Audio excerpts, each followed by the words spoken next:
If you have your Bibles, I'd love for you to turn to Psalm 23. And if you remember last week, we launched the year of the journey here at IBC. And we took one Old Testament man of God that's often under the radar and that's not always so visible. And we tracked him from the Exodus out of Egypt at the age of 40, through the wilderness, and ultimately into the promised land with Joshua. And his name was Caleb. And we looked at 5 or 6 different passages that actually described him, and all 5 passages said the same thing. And it described him in this way, that Caleb followed the Lord. Anybody remember the rest of that? That he followed the Lord fully, with his whole heart, holding nothing back. And so this week, we're encouraging you to embark upon this year of the journey with the Lord.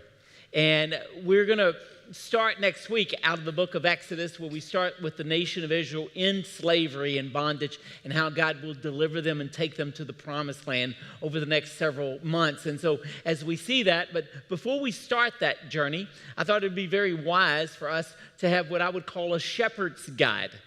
That a passage that would walk alongside of us and provide guidance for us as we embark upon this spiritual journey, not only as a church, but also individually as well. And so we've encouraged and challenged each of you to memorize Psalm 23. And we're going to be working on it throughout the year, but many of you have received the journal. Last week, we were able to give 1,200 journals out. So it's pretty amazing. So if you've received a journal, just simply raise your hand. Don't show it to me, just if you've received it. How many of you have filled your name in at the first page? Okay, if you keep going, there's an email and contact number if it's lost. But if you keep turning the pages, there is one introduction page that really establishes this morning's message. And it asks for you to fill in, upon reflection, 3 questions to help prepare not only for this morning's message, but for this journey that's ahead. Number 1, first question is, where are you? And so if you filled in that big blank with Singapore, you're kind of missing the point. We know you're in Singapore, and we're glad you're here, but what we're asking is, where are you spiritually? Like, what is your relationship like? Describe that. Are you moving toward God or away from Him? Are there areas of strength or areas of weaknesses? Do you feel like God's doing something inside of you? Do you have a longing for maybe the Word of God like you've never had before? Or you want to be more consistent? Or there's something inside of you to memorize Psalm 23 and John 11:35, Jesus wept. I mean, well, what is stirring inside of you, and where are you? You could almost say your GPS on your own spiritual location. So we're asking you to fill that little form out and just begin to journal that. The second question is this: where do you think God is leading you this year? It's not asking you where you want to go. It's asking you to pray upon reflection and asking our good shepherd, where do you think God is leading you this year? As Pastor Allen said, maybe it's for you to maybe for the very first time embark on a mission trip. Maybe if it's a one-day trip to our orphanage in Batam or up to Cambodia, or maybe one of these Southeast Asian countries that you could take your family or just get out of your comfort zone like Henry just shared with us a moment ago. Maybe you say, you know what, this year I would like to share my faith with one person. Or I'd like to bring someone to church. Or I want to read through the Bible, the entire Bible this year. Or I just want to be involved in a small group or be connected in a more meaningful way. Maybe I want to be more consistent in my giving, not only in my resources, but my time as well. So you're looking like, what do you think God is leading you? And the third question is this: in what ways can the Good Shepherd help you on this journey? And so we're asking some very simple questions, and I think as we do that, we're reminded in Psalm 23, He's going to help us. So Psalm 23, we're going to do the whole passage today, which is very painful for me because it's so rich. We could actually do it for 6 weeks, and I would be very happy. But I think to lay the shepherd's guide and to give you at least a handle as we embark upon this journey. So there are 3 elements that I want to pass to you today as far as what does the shepherd provide for you. The first thing is the shepherd will guide you as you walk along this journey. First point, the shepherd will guide you. Second, the shepherd will guard you against all dangers along your journey. So the first one, he will guide you from the beginning to the end. The second, he will guard you against dangers that will be presented in Psalm 23. The last one, and probably the meat of the passage, is that the Good Shepherd will give you what is necessary for the journey. So let's begin with the first one. Let's go back to verse 1, and we'll see that where the shepherd guides us along our journey or in our journey. So we're going to do 2 points in this journey. We're going to look at the beginning, what I would call the point of departure, and we're going to look at the end. But let's look at the beginning first, because every journey requires a point of embarkment. It requires a point of departure. In order for you to go somewhere, you have to leave somewhere. So here we start in this journey in 2018 from Psalm 23. So let's cite the very first phrase of Psalm 23 again. Not the whole verse, just the first phrase. Let's say this together. The Lord is my shepherd. This is where the journey starts. Amazingly, it doesn't start with us. It starts with God. And the direction the psalmist is pointing us in this journey, in this shepherding psalm, is it begins with our good shepherd. So this is how he phrases it. He says, the Lord is my shepherd. The word Lord, there's several words in the Old Testament that describe and that name God. So we can go through a long list of that, and many of you know several of those Hebrew names. But this name is the name Yahweh. Many of you recognize that name as a name that describes and depicts what we would call a covenant name. In fact, that name was reserved only for the Israelites. Like if you were a Philistine or you're a Canaanite or you were a Moabite, this name wasn't really allotted to you. You actually had to be in the Israelite family. You had to be a member of the covenant community in order for you to use this name. So it was a special name. And it was a name that designated and was restricted to those who are in faith community with Yahweh. But the word Yahweh literally means it's very difficult to move from one language to another. As many of you are bilingual and trilingual, you know it's very difficult sometimes. So moving from Hebrew to English, the best way we can describe this word is it's actually our word in the English language that conveys to be. So it's a to be verb. I am, you are, all of those to be words. And so what he's saying is this, that he is the cause to be, which means he's self-existent. He's not derived from something else, not from a big bang, not from some natural random occurrence. There was nothing that was before him. So there's nothing that stimulated and prompted the existence of God. He is self-existent. He's the cause, he's the primary cause, the primary mover, the primary source. The name conveys that. All through the Old Testament and in the New Testament, whenever God reveals a name, because there's several names, whether it's the Good Shepherd, Prince of Peace, whether it's Yahweh, whether it's the Great I Am, whether it's the Light of the World, every time there's a name given, it's given for a very specific purpose, and it is to reveal who God is. And the reason he wants you to know who he is, he wants you to know him. And so how does he do that? If he's invisible and we're visible, he's infinite and we're finite, it's very difficult for us to know. So what he does is he does it through names. And so he does this revelation with Yahweh, calls to be, self-existent. But that word Yahweh also implies eternality as well. That there's never been a time when he wasn't. And there never will be a time when he will not be. He has always been, he is, and he will always will be. So again, it's a self-existence as well as an eternal nature of who God is. So where does your journey start? It starts with what I would call a covenant God. The second part, where do we engage? Well, we engage with what I would say is our conversion.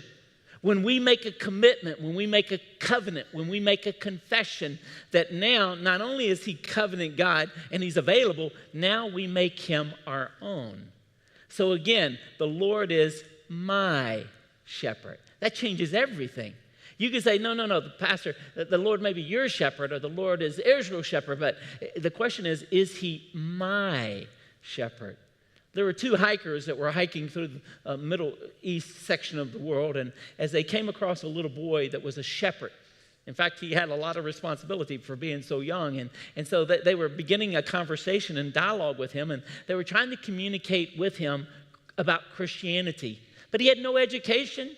He had no idea, concept of Christianity, obviously no church.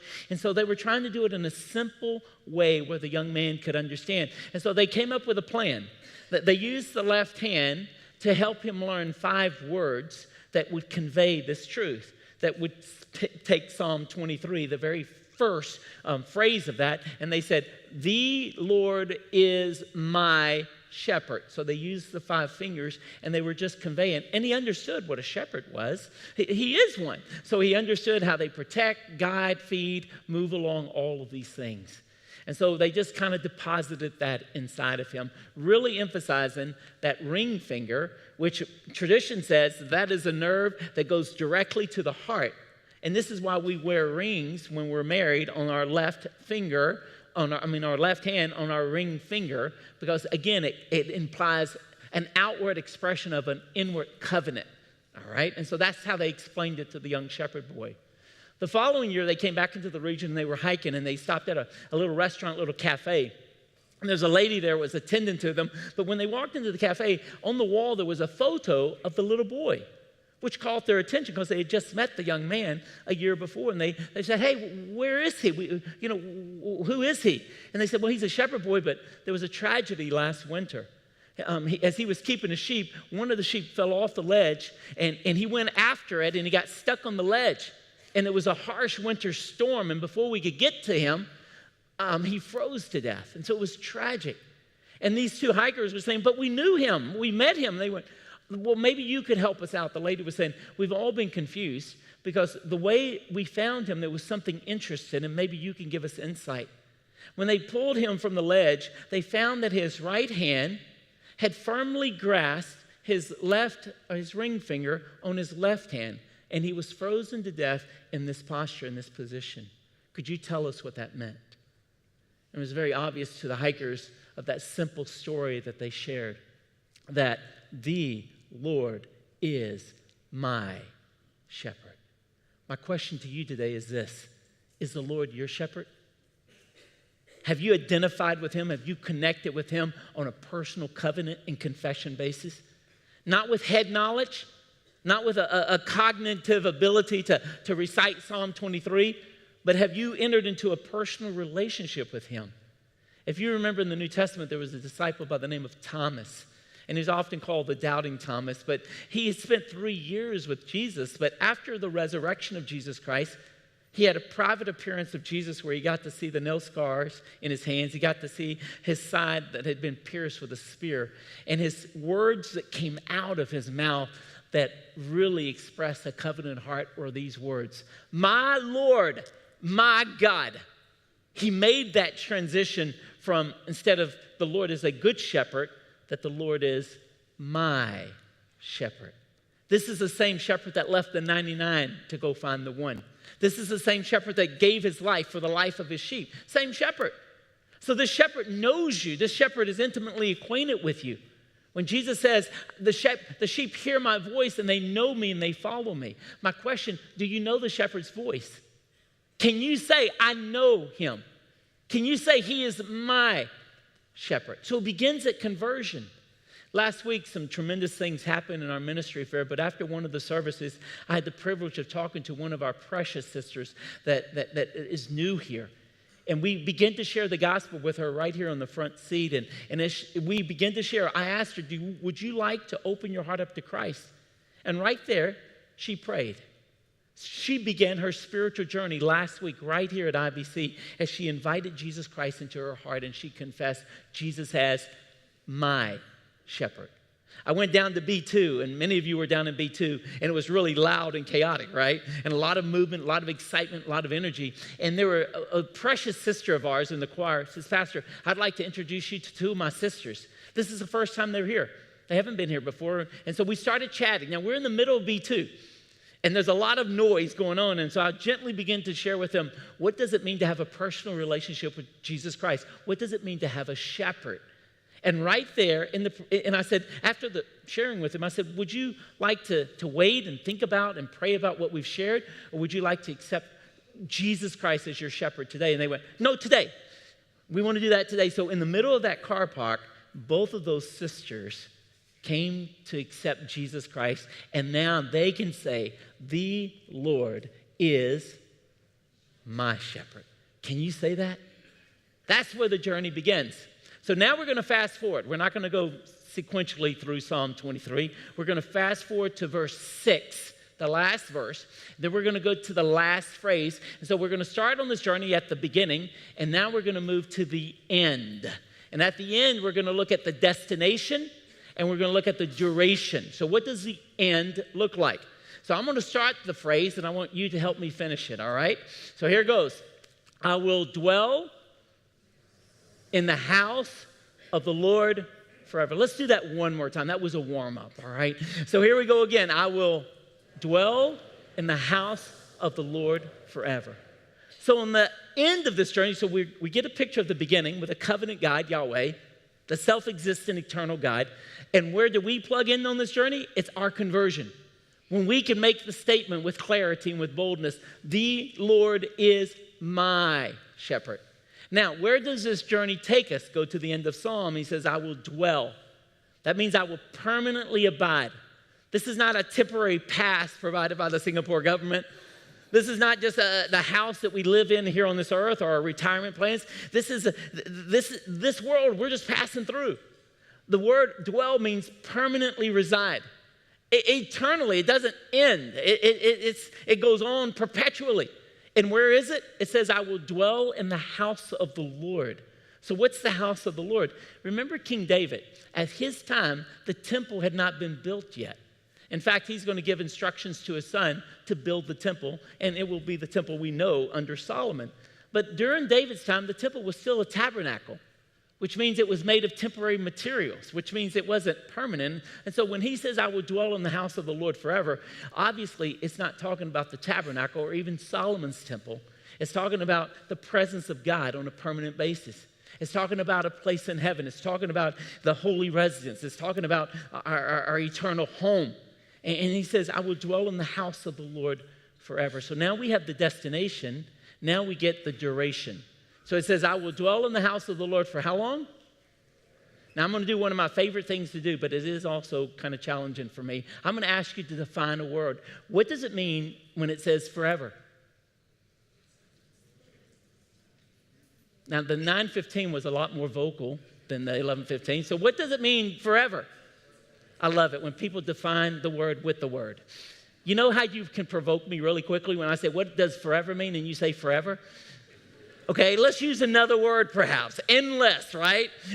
Without end, always. One person said, and I think it had a cartoon in their mind when they says, Pastor, it means to infinity and beyond. Okay? But what does eternity mean? I mean, it means forever, but it's hard for a finite mind to grasp what forever is. It's impossible. We see people all the time who live 99 years and we're thinking, man, that's a long time. Then we see people who've only lived for 25 years or 10 years, and we say, that's a short time. But both of those are really nothing compared to eternity. We cannot even grasp how long that is. Sometimes you think, I say, how long is forever? And you say, Pastor, the length of your sermon. Forever. Or sometimes you say, Pastor, it's the length of the queue and from the chicken rice on Farrer Road. It's forever. And so, or we go, our young people just went to Malaysia, and our last bus left at 7, and they arrived in JB at the camp at 12:30. 5.5 hours in a bus. Our young people would say, what? Forever, right? But how long is forever? It's the duration. It never ends. And so God has given us a clear as He guides us along this journey. It begins not with us, but with a covenant God. It begins with His name, Yahweh, self-existent and eternal. Where do we embark on this journey? When we have a conversion experience, when we make a covenant, when we make a confession that says, the Lord is my shepherd, then where does it end? I will dwell in the house of the Lord forever. That's the destination. How long? Forever. Now we come to the second part of the message, where now not only will the Lord guide us in our journey, now the Lord will guard us against all the dangers that we'll face along this journey. Now, obviously, there's a lot of challenges on this journey as we embark. But we're only going to target 3 because those are the 3 that are targeted in Psalm 23. Believe me, when we come to obstacles and challenges, there are more. But we're going to target just these 3. But I think they're pretty comprehensive. So we pick up in verse 4. We're going to look at these 3, what I call arch nemesis or arch enemies. So it says in verse 4, even though I walk through the valley of what? The shadow of death. So I would say that our first nemesis or enemy along this journey is what I would characterize as darkness, the shadow of death. It's a place where there's no light. It's a place when you look up and there's no hope. There's a place that unless God comes, you'll never be rescued. It's a place of hopelessness. It's a place of helplessness. But I want you to see a key phrase. Verse 4 is packed with insight. And it says, even though I walk through the valley of the shadow of death. The word even though gives you a very clear picture of one simple truth, that you cannot avoid darkness. Even though. So it says if you're a part of this life and you're a part of this journey, it is inevitable that you will walk through the valley of the shadow of death. You cannot avoid it. It is not optional. It is not an elective. It is core curriculum for those who walk on this journey. Even though. So understand this. The reality says, no matter what you want and what you desire and what other preachers tell you, you cannot avoid suffering. You cannot avoid pain and adversity. It's part of our existence here. And God says, even though we walk through it. So darkness will be there. But then it says, even though I walk through the valley of the shadow of death. Why the valley? I think most of us think of valley is like, oh, that's plush, Pastor. Oh, this is the most green or the most beautiful. But the valley also had some vulnerabilities. Many of you are recognized, especially in different parts of the world, of mudslides. When you're in the valley, you are vulnerable to mudslides. You're also vulnerable to flooding as well. I mean, every time there's a flood, you want to go to the high ground. You don't want to be on the low ground. And so when you're talking about valley, we're talking about places of despair, places of danger, places of vulnerability and weakness and even destruction possibly. And so as we go through this valley of the shadow of death. But again, another insight in this little short verse. It says, as you go through the valley of the shadow of death. What does the shadow look like? I wish they had a spotlight on me, not always, just this one time, where you could see maybe a shadow behind me. But whenever you look at a shadow, do you know you can actually run your hand all the way through the shadow and never touch anything? Because it's an image. It's not tangible. It's not touchable. Like, go grab your shadow. Have you ever seen your dog chase your shadow?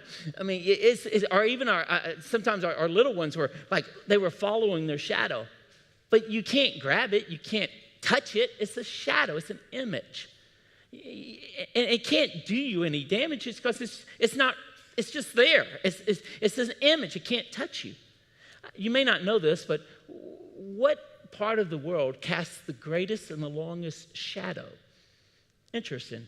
It's actually found in the Canary Islands. There's a peak called El Piton Peak that rises above the ground at 12,200 feet. That can cast a shadow, sunrise and sunset, 240 kilometers long. Would you say that's a long shadow? It's also the site of one of the most tragic air crashes in 1977 when two 747s collided into each other, killing 570 people. But was it the shadow that the plane hit? No. The shadow is just a shadow. It's just an image. You can run right through it. The problem was the darkness that it caused created confusion on the air pilots as they ran into one another. But the shadow can't touch you. It's the shadow. And so as you're walking with the shadow of death, yes, it feels lonely. It feels oppressive. It feels dark. It feels like there's no light. God says that, hey, don't worry, it's a shadow. And then one of my favorite and probably most powerful words in all of Psalm 23, in all of those 6 verses, you might find surprising, but especially in our house. It's a preposition. that has had a profound impact on us. As we've raised our three boys and they've been through rebellion and prodigal years, as we've gone through a deterioration of health and death of my mom and my dad and my nephew tragically killed in a car accident. And now we see the health of my in-laws spiraling down. This one little preposition has gotten us amazingly, given us a gift of God's grace. And it's the preposition through. So now in our house, whenever we're in a difficult and trying and oppressive set of circumstances, we don't even quote the whole psalm. We just say, through. Because this is only a season. No matter how painful and how terrible and how dark you may be in this abyss right now, it's only a season. God promises that you will go through this valley of the shadow of death. This is not permanent. This will not always stay in your joblessness condition. You will not always be in this bad marriage. You will not always have a prodigal son. You will not always be in a health situation that seems like there's no hope. God says in his word that he will bring you through. Hang on. God will give you and protect you from this darkness through the shadow of the valley of the shadow of death. So that's the first arch nemesis. The second, it says, I fear no what? Evil. So the second nemesis is evil. So what is evil? I'm going to give you a concise definition, probably not comprehensive, but definitely concise. Evil is anything that's not from God or anything that is against God. That's a clear, again, maybe not totally comprehensive, but anything that is not from God is evil. Anything that is against God is evil. So whenever you're walking along this journey and anything that comes against you that is not from God or against God, God says he will guard you from that danger. I will fear no evil. I will fear no evil, no matter the anxiety, no matter the worry, no matter the set of circumstances, no matter what the world has to throw at me or the enemy. Doesn't matter. Then we come to the third arch nemesis, the third enemy as well. And it's actually stated like that. In verse 5, it says, you have prepared a table before me in the presence of my enemies. So now the enemies could have a physical face. How many of you can, when I use the word enemy, immediately a person's face comes up? I just don't want you to point at that person right now. Would that be okay? But sometimes we have enemies, right? On Thursday nights, we play basketball with the men's ministry, and it's always fascinating because there's a combination of pre-believers and believers, but we have some very intense guys. And it's amazing that one little, like a sphere, a basketball, can create such hostility. It's amazing how that works when we kind of have to kind of calm them down sometimes as they get after one another. It's really, but sometimes you're thinking, well, enemy, well, that may be my competitor. It may be my boss. It may be my employees that are always undermining me. It may be my teacher or professor. It may be my student, that nemesis. You know, we may try all kinds of things when we think of a human face. But God says no matter what is coming against you, that he will guard you, that he will prepare a table before you in the presence of your enemies. But that enemy is not confined to the physical realm. I think it also moves into the spiritual realm as well. It could actually include and encompass the demonic as well. So no matter what the enemy throws at us, Satan and all the demonic forces, or even the human antagonist, God says he will guard. So how does he guard? He says, even though I walk through the valley of the shadow of death, I fear no evil, for your rod and your staff, they comfort me. So what's a rod and what's a staff? A rod is 2/3 of a meter in length. We would almost describe it as a club. It's used mostly in a defensive measure against wolves, against lions, against bears, against possible thieves. So it's used as a weapon. So that's one element. The staff is 3 meters long, much lengthier, and it has a hook or a crook at the end of it where it can nudge the sheep in the right direction, or it can also guide them, and sometimes it has to hook them if they fall into a ravine, and he could pull them out. So these elements that were provided will provide protection. Now, these enemies have one purpose: to destroy, to kill, to provoke fear inside of you. That's what the whole purpose is. That's why the valley of the shadow of darkness is there. That is why the enemies, that's why evil comes, in order to provoke fear. Well, God, on the flip side, says, thy rod and thy staff, they don't provide fear or provoke fear. They provide comfort. Understand this. Any of the enemies that come to you have to go through him to get to you. Hear that again. If he's your guide, if he's your shepherd, if he's my shepherd, whatever comes against me, even if it's the death of a loved one, even if it's an illness in our family, even if it's a hardship with my sons, even if it's a challenge here at church, no matter what hardships come my way, it has to go through the shepherd. Now you're going, why would the shepherd allow these things? And yet some of the things that have created so much pain and anguish and heartache has actually driven me to my knees. It's broken me of pride. It's broken my independent spirit and self-sufficient spirit that declares that I can do things on my own, and now I know readily I cannot. It forces me to my face and to absolute, total, utter desperation. But I have to trust the shepherd. I don't understand him all the time, but I have to trust him. So God says not only will he guide you from the beginning of the journey at your conversion, my shepherd, to your final destination for the duration of eternity. God says along the way, he will guard you against the valley of the shadow of death as he walks you through it. That he will guard you against the evil, those things that are not from God and against God. That he will guard you also against any enemies, human or on the spiritual domain. Doesn't matter. He will protect. Now we come to the meat of the passage, where we're going to look at the rest of the passage that we've not skipped over, but we've kind of glossed over. But here we come. The good shepherd will give you what is necessary for the journey. How many of you have ever gone to a place and realized you were under-equipped? Like if you go to a place and you think, you came with swimwear and it was snowing. Or you go to a place and you thought it was going to be cold and all you dressed were with warm clothes and now it's hot.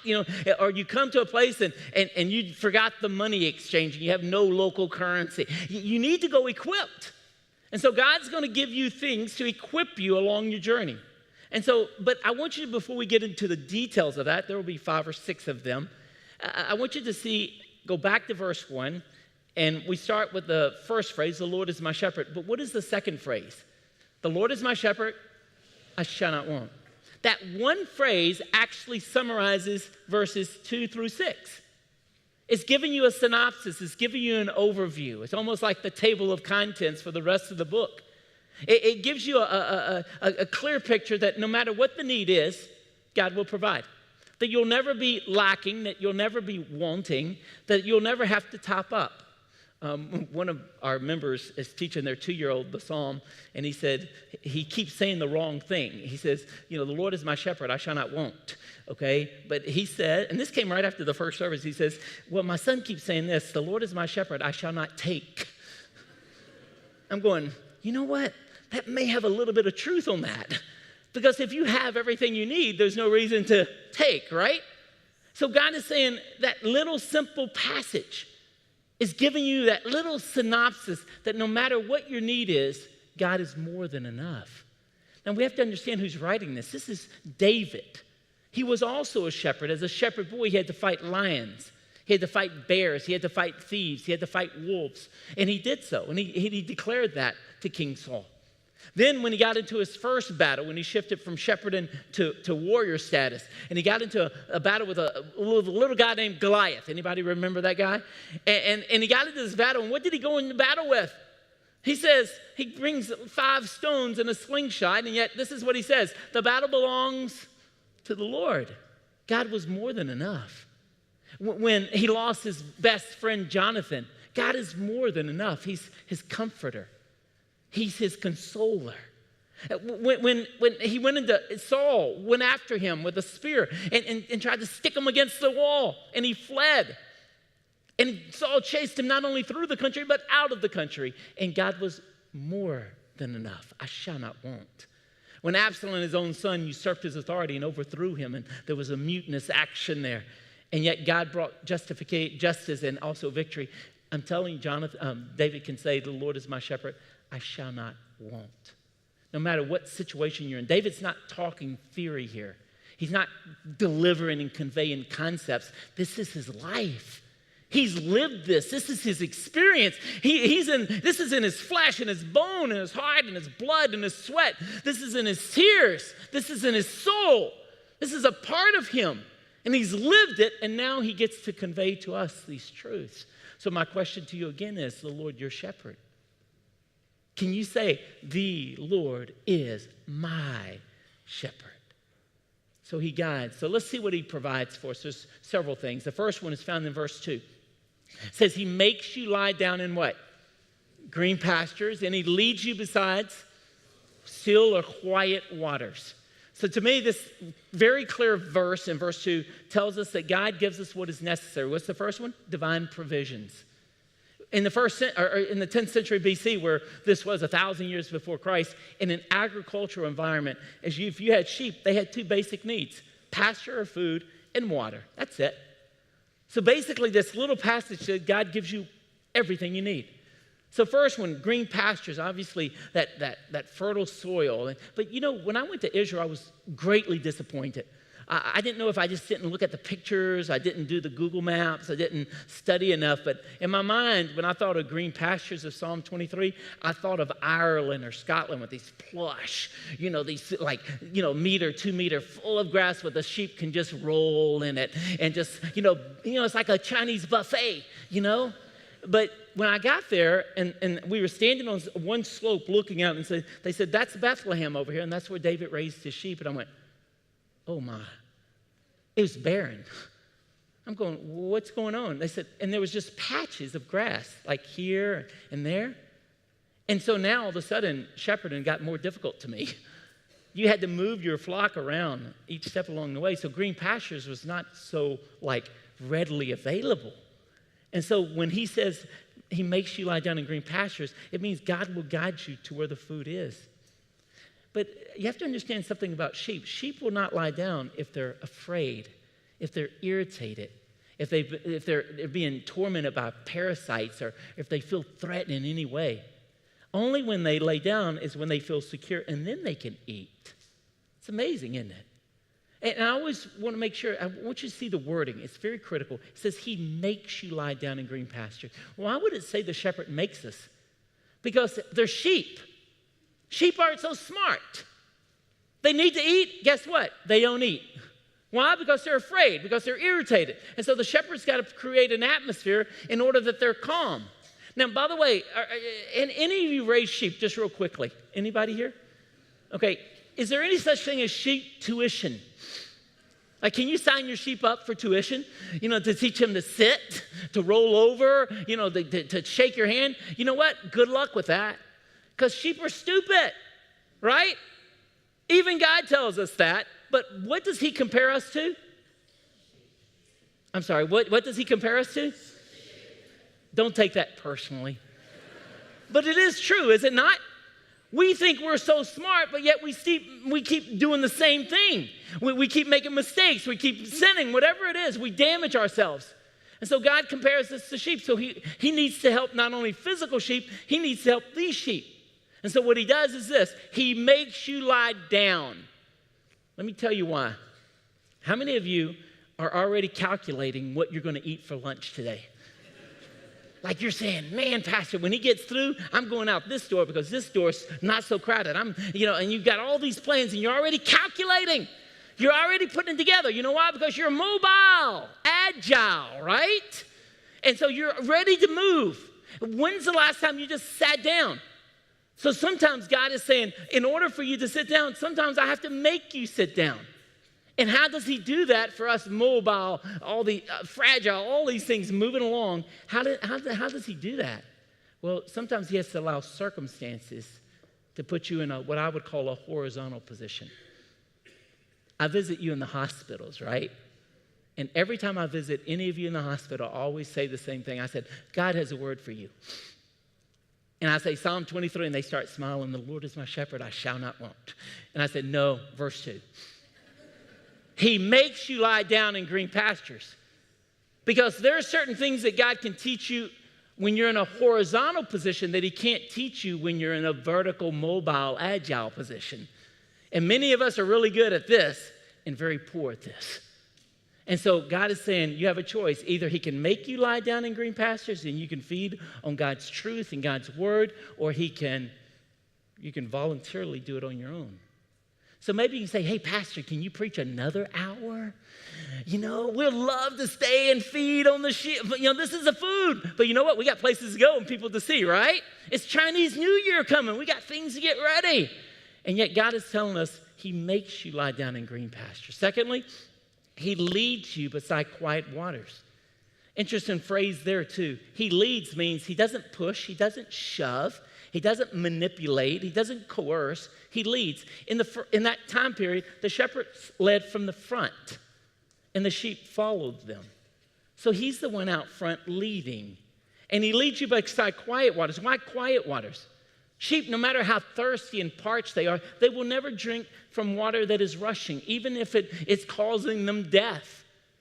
And so what the shepherd has to do, he has to build a tunnel and build and create a little cistern with rocks where now the water is quiet and now the sheep can drink. And so the shepherd's putting you in position to spiritually be fed and to spiritually be restored and renewed and refreshed and invigorated. And so this is what the shepherd provides, that provision. Verse 23, there's a spillover. He says, he restores my soul. So as you get that spiritual food, as he makes you lie down, whether it's in a worship service or in a sick bed, or whether it's in your quiet time, and then he leads you beside quiet waters where he carves seasons of silence and solitude and peace in order for his spirit to refresh your soul, then it says he will restore your soul. But some people are so helpless, right? They feel so hopeless. They feel like there's no way out, and you're frantic and you're panicking. There's this one guy that had lost all hope. And so he says, you know what? I'm going to take my life. But he lacked so much confidence in taking his own life that he would even fail at that he instituted what I call a 5-step plan. And this is what he planned to do. He planned all 5 of these actions simultaneously in order to take his life. He wanted to shoot himself, burn himself, poison himself, hang himself, and drown himself all at the same time in order to make sure he took his life. And so what he did is he put a noose around his neck, and he was on a boat. So he tied that rope on the pole and put the noose around his neck. Then he doused himself with gasoline. Then he drank the poison. And then he had the gun, all right? And as he lit the match in order to light the gasoline, he slipped on the boat. The gun went off and severed the rope. He fell into the water, which extinguished all the flames. He went down into the water and he swallowed so much of the tepid, putrid lake water that it caused him to vomit all the poison out of his system. And then this is what he says. He says, I would have died if I would not have been such a good swimmer. And you're thinking, this guy, right? He's trying. But yet God says he will restore your soul. Not only will he save you from some of our dumb mistakes, right? Physically, God says he wants to take care of you spiritually as well. When he says he makes you lie down in green pastures and he leads you beside quiet waters, then that soul that is so parched, that have been so hopeless and helpless, God says he will restore that. Number 1, divine provision. The second is the end of verse 3. He says he restores my soul in the first part. The second part is what we would say the second item that God gives us that is necessary for our journey. He says he guides us in paths of righteousness for his name's sake. So second item, he provides divine counsel, divine direction. He says he leads us in paths of righteousness for his name's sake. And so when you don't know where to go, he will give you direction, go this way. Do I take this job, or do I marry this person, or how do I handle this situation with my family? What do I do with my ailing parents? How do I handle this relationship? All of these things that we encounter, God wants to give you guidance and counseling. E. Stanley Jones, which is one of our famous Methodist missionaries who really tackled India, and he's actually considered the Billy Graham of India in the 20th century. And as he was evangelizing, he found himself in a jungle area, and he was trying to make his way back to civilization. And so he actually enlisted a native to help be his guide. And as they were walking along a path, all of a sudden the path, literally, the physical path, literally disappeared. There's no more. And he was kind of getting nervous, and so he tapped the native, and he says, hey, where is our path? Where did it go? It's gone. Where is our path? And the native, with profound truth, turned to E. Stanley Jones and says, I am your path. This is what Jesus is telling us.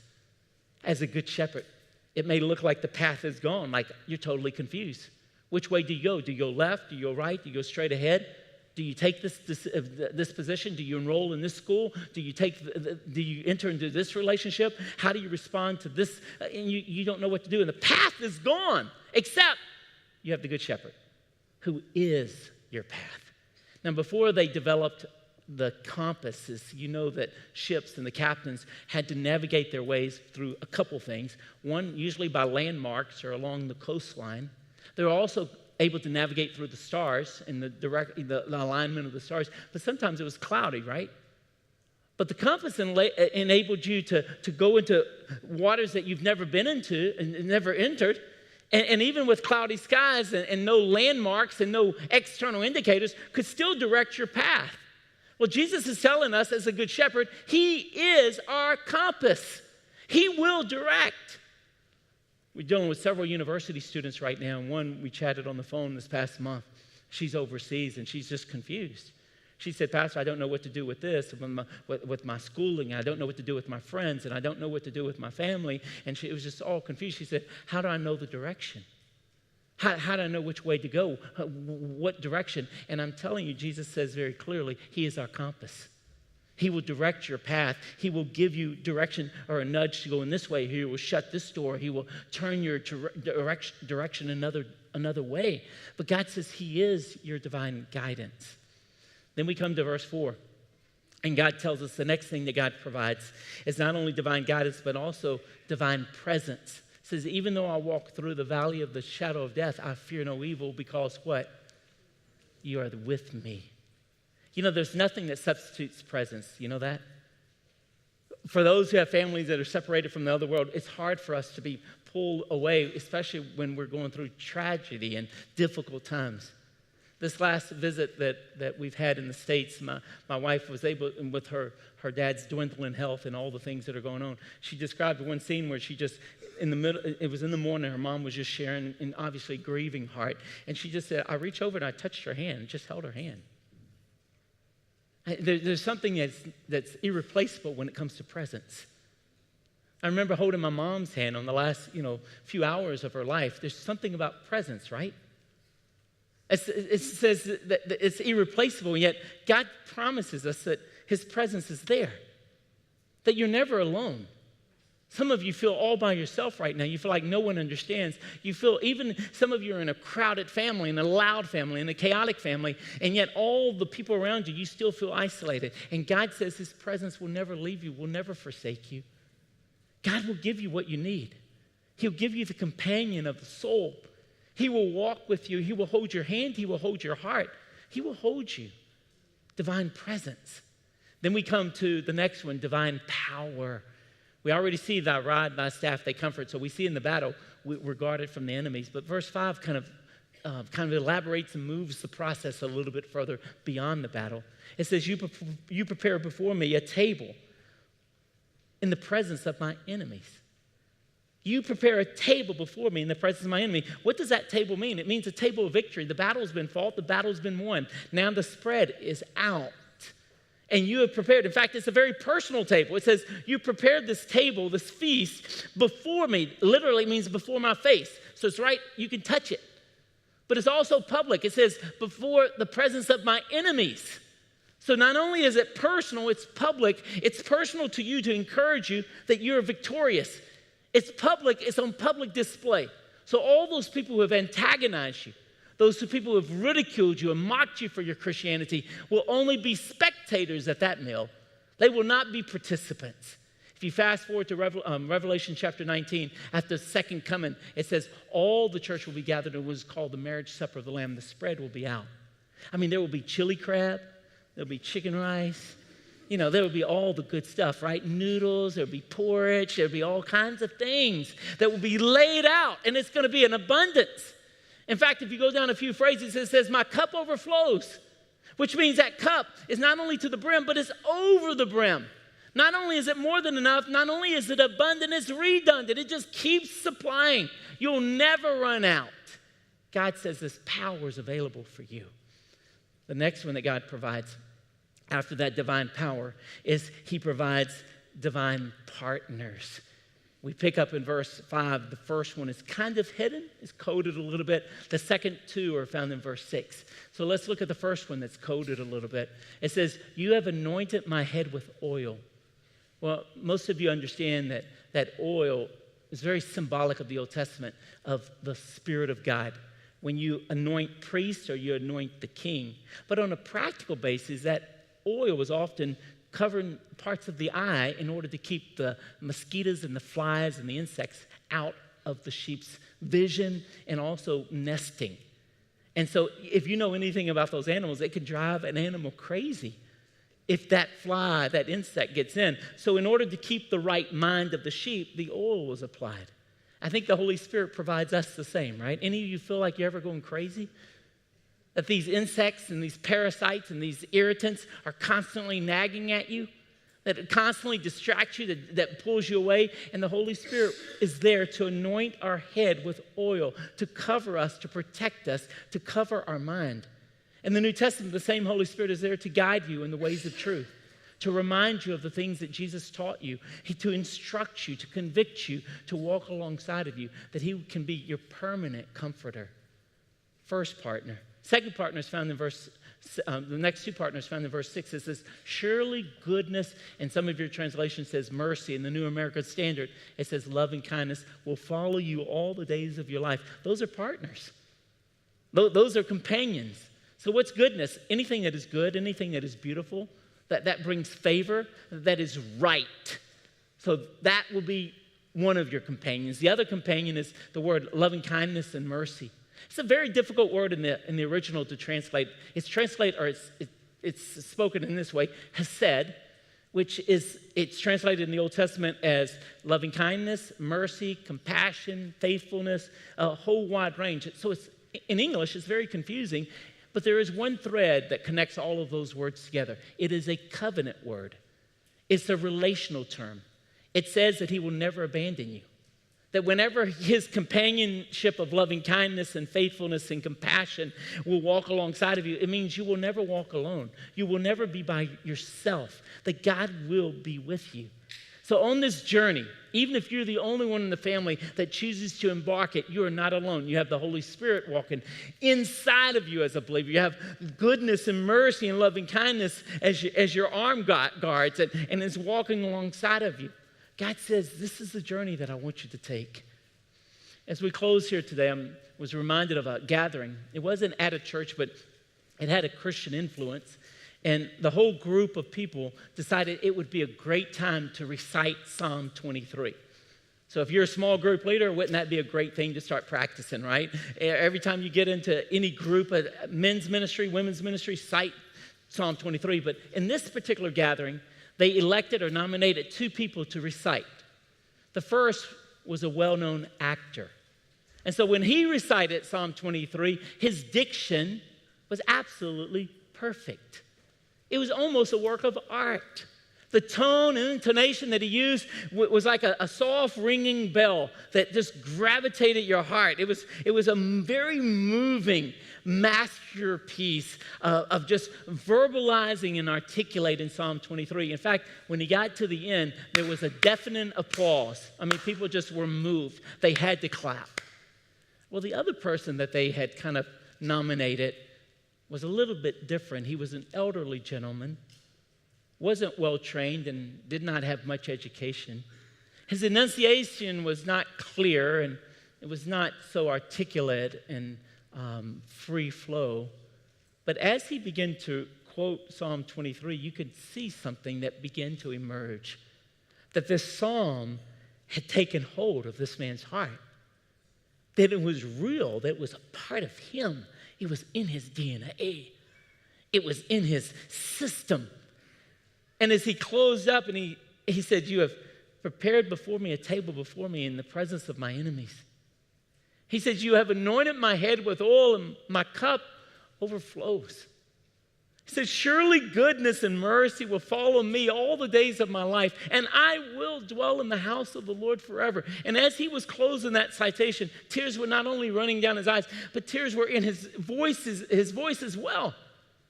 And it actually provoked an entirely different response, where the actors articulated so smoothly and eloquently and provoked a response. In contrast, this man, uneducated, untrained, but yet that psalm was a part of him, provoked a radically opposite response, a deafening silence, almost a holy hush. And it was very quiet for several minutes until the actor stood up. And I want you to hear what he said. There is just one bit of difference between this dear man and me. I know the psalm. He knows the shepherd. How many of you can say today, I know the shepherd?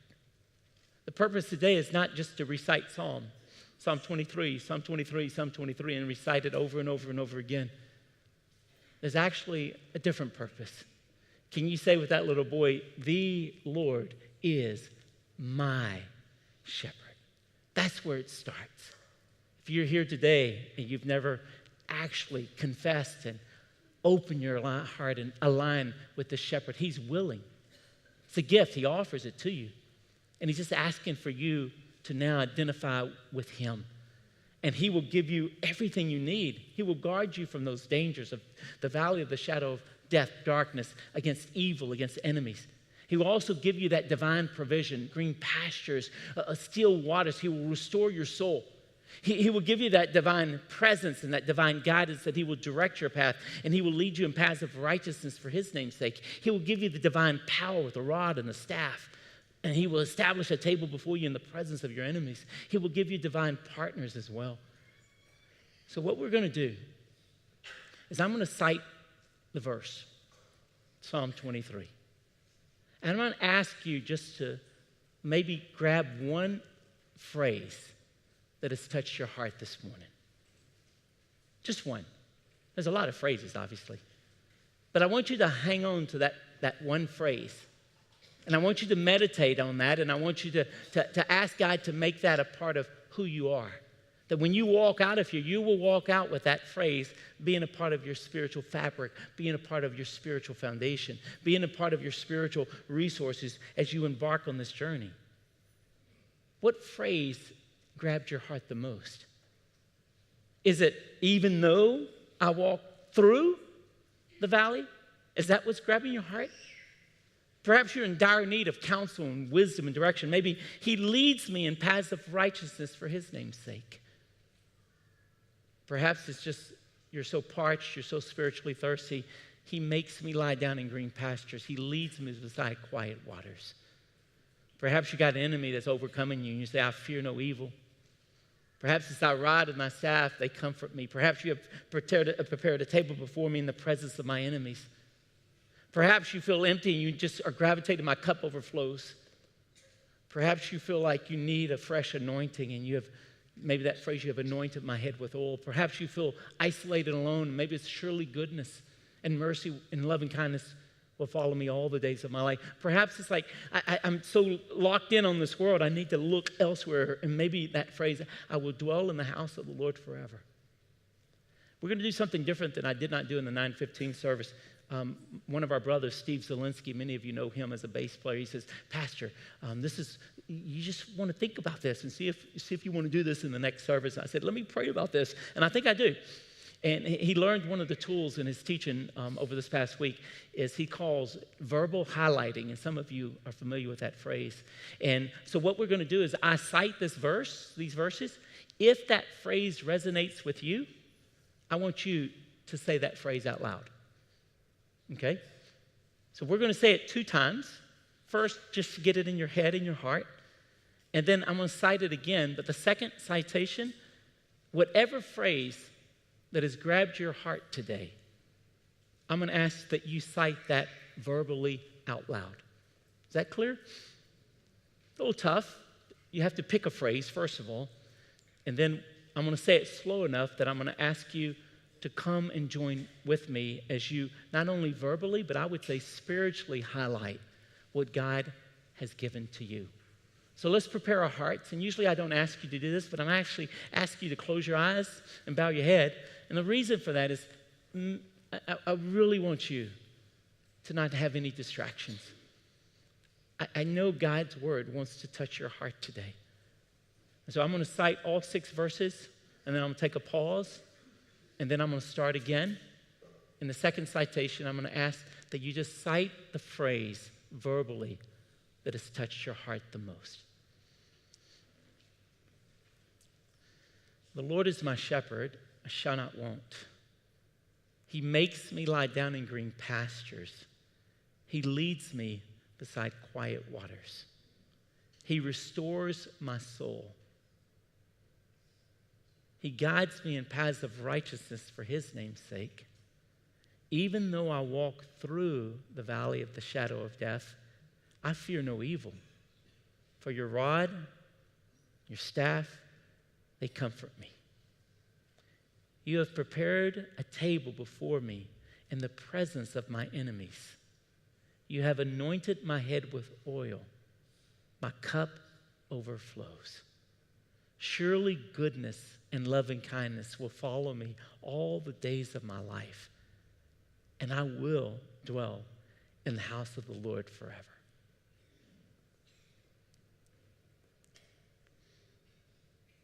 Whatever's touched your heart as we recite the next one, I ask that you join in verbally with me. The Lord is my shepherd. I shall not want. He makes me lie down in green pastures. He leads me beside quiet waters. He restores my soul. He guides me in paths of righteousness for his name's sake. Even though I walk through the valley of the shadow of death, I fear no evil. Your rod, your staff, they comfort me.